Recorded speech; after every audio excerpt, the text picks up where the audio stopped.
Pelan saja. Tidak perlu terburu-buru. Narasi ini tidak ingin mengubah apapun dalam dirimu malam ini. Dia hanya ingin menemanimu bernapas sedikit lebih panjang. Ada hari-hari ketika tubuhmu belum benar-benar bergerak, namun rasa lelah sudah lebih dulu duduk di dadamu. Kamu bangun pagi, membuka mata, dan bahkan sebelum kakimu menjejak lantai, kepalamu sudah penuh, bukan oleh pekerjaan yang sedang menumpuk, bukan oleh masalah besar yang nyata, tapi oleh suara-suara kecil di dalam pikiranmu sendiri. Suara yang bertanya, apa yang harus aku lakukan hari ini?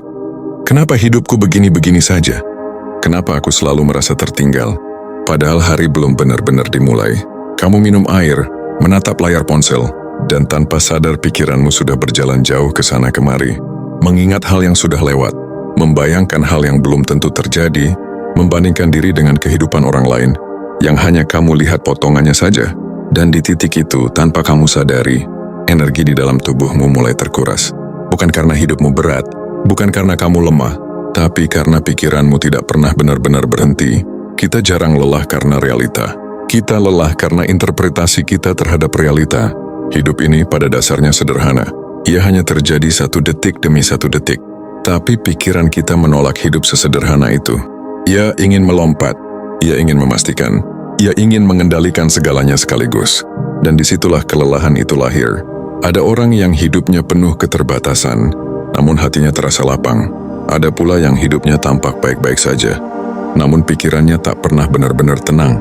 Karena kelelahan sejati tidak selalu datang dari apa yang kita alami, melainkan dari bagaimana kita memikirkannya. Pikiran manusia memiliki kebiasaan aneh. Ia jarang tinggal di sini.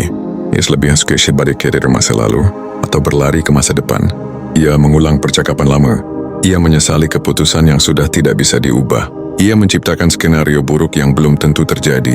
Dan setiap kali ia melakukan itu, tubuh ikut menegang, napas menjadi pendek, bau mengeras, dada terasa sempit. Tubuh tidak tahu bahwa semua itu hanya pikiran. Tubuh mengira semuanya nyata. Itulah sebabnya kamu bisa merasa lelah, bahkan saat sedang duduk diam. Dalam psikologi ini disebut kelelahan mental. Tapi kamu tidak perlu istilah itu untuk memahaminya. Kamu sudah merasakannya sendiri. Kelelahan yang tidak terlihat. Kelelahan yang tidak bisa dijelaskan dengan mudah. Kelelahan yang membuatmu ingin berhenti, tapi tidak tahu harus berhenti dari apa. Karena yang melelahkan itu tidak kasat mata. Ia hidup di dalam kepala. Pikiran yang terus bekerja tanpa henti. Seperti mesin yang lupa dimatikan. Ia menilai. Ia menghakimi. Ia menuntut. Kamu harus lebih baik. Kamu seharusnya sudah sejauh ini. Kamu tidak boleh gagal lagi. Dan perlahan hidup berubah menjadi beban yang kamu pikul bahkan saat tidak ada siapa-siapa. Disinilah stoikisme modern memberi kita sudut pandang yang menenangkan. Bukan dengan janji manis, bukan dengan motivasi keras, tapi dengan kejujuran yang membebaskan. Para stoik tidak berkata bahwa hidup harus selalu menyenangkan. Yang sampai kata bahwa penderitaan kita sering muncul bukan dari peristiwa itu sendiri, melainkan dari penilaian kita terhadap peristiwa itu. Ada hal-hal yang berada di luar kendalimu, dan ada hal-hal yang berada di dalam kendalimu. Cuaca hari ini bukan kendalimu, pendapat orang lain bukan kendalimu, masa lalu bukan kendalimu. Tapi bagaimana kamu merespons semua itu, itulah wilayahmu. Masalahnya, pikiran kita sering mencoba mengendalikan hal-hal yang memang tidak bisa dikendalikan. Kita ingin hidup berjalan sesuai rencana. Kita ingin orang lain memahami kita. Kita ingin masa depan memberikan kepastian. Dan ketika itu tidak terjadi, pikiran mulai melawan. Ini tidak seharusnya terjadi. Aku tidak terima. Hidup seharusnya lebih adil. Perlawanan inilah yang melelahkan, bukan peristiwanya. Stoikisme tidak mengajarkan kita untuk pasrah tanpa rasa. Ia mengajarkan kita untuk melihat dengan jernih, bahwa menerima kenyataan bukan berarti berhenti berusaha, melainkan berhenti menyiksa diri dengan hal yang tidak bisa diubah. Ketika kamu berhenti melawan realita, energi yang tadinya habis untuk marah dan kecewa, perlahan kembali ke tubuhmu. Kamu tidak menjadi lemah, kamu justru menjadi lebih tenang. Dan ketenangan bukan tanda kekalahan, ia adalah tanda kebijaksanaan. Sekarang tarik napas perlahan, tidak perlu dalam-dalam, cukup sadar bahwa kamu sedang bernapas. Lalu hembuskan pelan, tidak ada yang perlu diselesaikan malam ini. Tidak ada yang harus dipahami sepenuhnya sekarang.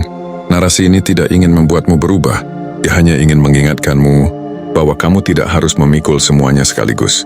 Tidak semua pikiran harus diikuti. Tidak semua suara di kepala adalah kebenaran.